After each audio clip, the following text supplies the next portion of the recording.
మార్కెట్లో స్టాక్స్ పెరుగుతూ ఉంటాయి, తగ్గుతూ కూడా ఉంటాయి. పెరుగుతాయి అని అనిపించిన స్టాక్స్ని కొనుక్కుంటూ ఉంటాం. తక్కువలో కొని ఎక్కువలో అమ్మేస్తే ప్రాఫిట్ వస్తుంది. మరి అట్లాగే తగ్గుతాయి అని అనిపించిన స్టాక్స్ నుంచి ప్రాఫిట్ అవ్వచ్చా అంటే అవ్వచ్చు. అది ఎలాగనేది ఈ వీడియోలో చూద్దాం.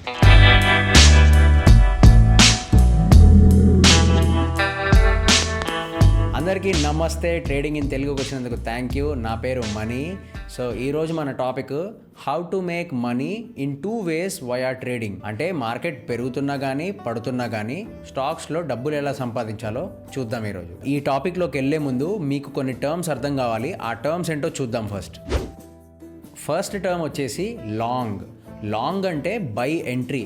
మీరు ఏదైనా స్టాక్ కొంటున్నప్పుడు దాన్ని లాంగ్ అని అంటారు. అండ్ అదే స్టాక్ని మీరు అమ్మేసినప్పుడు ప్రాఫిట్ బుకింగ్ అంటారు. అంటే ప్రాఫిట్స్లో అమ్మేస్తే ప్రాఫిట్ బుకింగ్ అంటారు. అలాగే మీరు ఒకవేళ మీ స్టాప్ లాస్ హిట్ అయ్యి లాస్కి అమ్మేస్తే స్టాప్ లాస్ ఎగ్జిట్ అని అంటారు.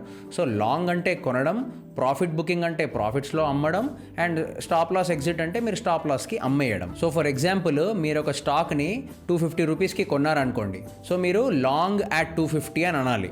అండ్ అదే స్టాక్ని మీరు ఒకవేళ 300కి అమ్మేశారనుకోండి, 300కి ప్రాఫిట్ బుక్ చేశాను ఆర్ ప్రాఫిట్ బుకింగ్ అట్ 300 అని అనొచ్చు. సో సెకండ్ టర్మ్ వచ్చేసి షార్ట్. ఇప్పుడు షార్ట్ అంటే మీకు పడుతుంది అని అనిపించిన స్టాక్ ఆర్ ఆల్రెడీ పడుతున్న స్టాక్ని మీ దగ్గర లేకపోయినా అమ్మేయడాన్ని షార్ట్ అని అంటారు. మన దగ్గర లేని దాన్ని ఎట్లా అమ్ముతామని అనిపిస్తుంది కదా, నాకు కూడా స్టార్టింగ్లో అలానే అనిపించింది.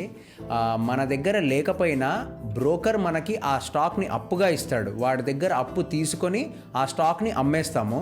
అండ్ మళ్ళీ ఆ అమ్మేసిన స్టాక్ని మనమే మార్కెట్లో కొనుక్కొని మళ్ళీ బ్రోకర్కి అప్పు తీర్చాలి. మరి దీంట్లో ప్రాఫిట్స్ ఎట్లా అంటే, తక్కువలో కొని ఎక్కువలో అమ్మితే ఎలాగైతే ప్రాఫిట్స్ వచ్చాయో, ఎక్కువలో అమ్మి తక్కువలో కొంటే ప్రాఫిట్స్ వస్తాయి. అదేంటో క్లియర్గా చూద్దాం. మన దగ్గర లేని స్టాక్ని అమ్మడాన్ని షార్ట్ సెల్ అంటారు. అండ్ అదే స్టాక్ని తిరిగి మనం కొనుక్కోవడాన్ని షార్ట్ కవరింగ్ అని అంటారు.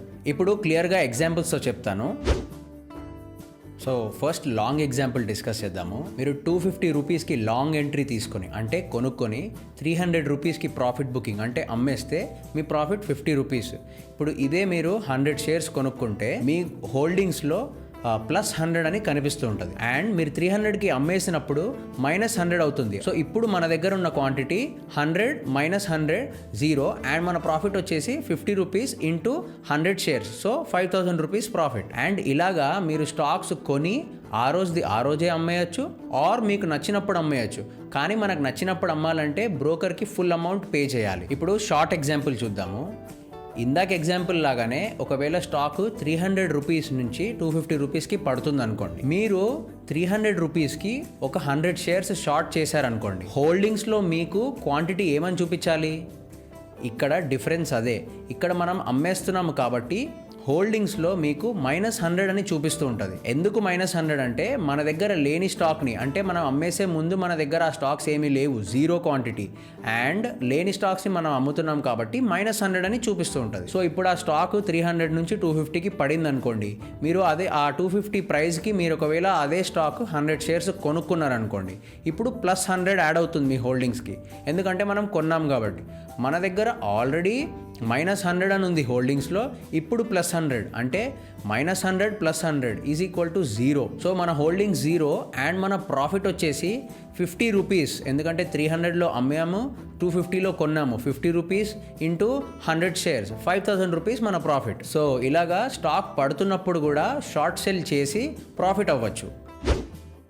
లాంగ్కి షార్ట్ సెల్కి మేజర్ డిఫరెన్స్ ఏంటంటే, లాంగ్లో మనం స్టాక్ని కొని ఆ రోజైనా అమ్మేయచ్చు ఆర్ మనం తర్వాత అయినా అమ్మకానికి పెట్టుకోవచ్చు ఫుల్ అమౌంట్ పే చేస్తే. కానీ షార్ట్ సెల్లో మీరు ఉట్టి స్టాక్స్ని షార్ట్ సెల్ చేస్తున్నారు అంటే ఆ రోజే క్లోజ్ చేసేయాలి. ఇది సెబీ రూల్. సో ఇలాగా షార్ట్ సెల్ కూడా చేయొచ్చు, డౌన్ సైడ్లో కూడా ప్రాఫిట్ పొందొచ్చు. కానీ మార్కెట్లో పార్ట్ టైం చేసే వాళ్ళు ఇది అస్సలు చేయకూడదు. ఎందుకంటే ఇది మేజర్గా ఫ్యూచర్స్ అండ్ ఆప్షన్స్లోనే చేస్తారు. క్యాష్ మార్కెట్లో అంటే జస్ట్ ఈక్విటీ స్టాక్స్ కొనుక్కునే వాళ్ళు ఇది ఎక్కువ చెయ్యరు. F&O అనేది, ఫ్యూచర్స్ అండ్ ఆప్షన్స్ అనేది ప్యూర్లీ ప్రొఫెషనల్స్ కోసం. దానికి పార్ట్ టైం చేసేవాళ్ళు ఆర్ మార్కెట్లో బిగినర్స్ కానీ ఎప్పుడు కూడా ఫ్యూచర్స్ అండ్ ఆప్షన్స్ దగ్గరికి రాకూడదు. It's very risky. చాలా తక్కువ టైంలో లాసెస్ పెద్ద లాసెస్ వచ్చే ఛాన్స్ ఉంటుంది ఫ్యూచర్స్ అండ్ ఆప్షన్స్లో. సో ఎంత దూరంగా ఉంటే అంత better part time or beginners. Trading అనేది చాలా రిగరస్ ప్రాసెస్ అండ్ చాలా డిసిప్లిన్తో కూడుకున్న ప్రాసెస్. చాలా ఈజీ అనుకొని ఫ్యూచర్స్ అండ్ ఆప్షన్స్లో షార్ట్ సెల్స్ ఆర్ లాంగ్ కూడా ఫ్యూచర్స్ అండ్ ఆప్షన్స్లో బిగినర్స్ అండ్ పార్ట్ టైం వాళ్ళు చేసేస్తున్నారు. అలా చేయకూడదు. Trading is a very discipline process. మీరు ఆ ప్రాసెస్ని రెస్పెక్ట్ చేయాలి. ఈ వీడియో మీకు నచ్చితే లైక్ చేయండి. ఏదైనా క్వశ్చన్ ఉంటే కింద కమెంట్ చేయండి. And stock market related topics మీద వీడియోస్ కోసం సబ్స్క్రైబ్ చేసుకోండి. మ్యూచువల్ ఫండ్స్ని ఎలా పిక్ చేయాలి అండ్ ఇన్వెస్ట్ చేసే ముందు చూసుకోవాల్సిన ఇంపార్టెంట్ పాయింట్స్ ఏంటి అండ్ ఒక ఇండివిజువల్కి ఏ ఫండ్ కరెక్ట్ అని ఎలా డిసైడ్ అవ్వాలి.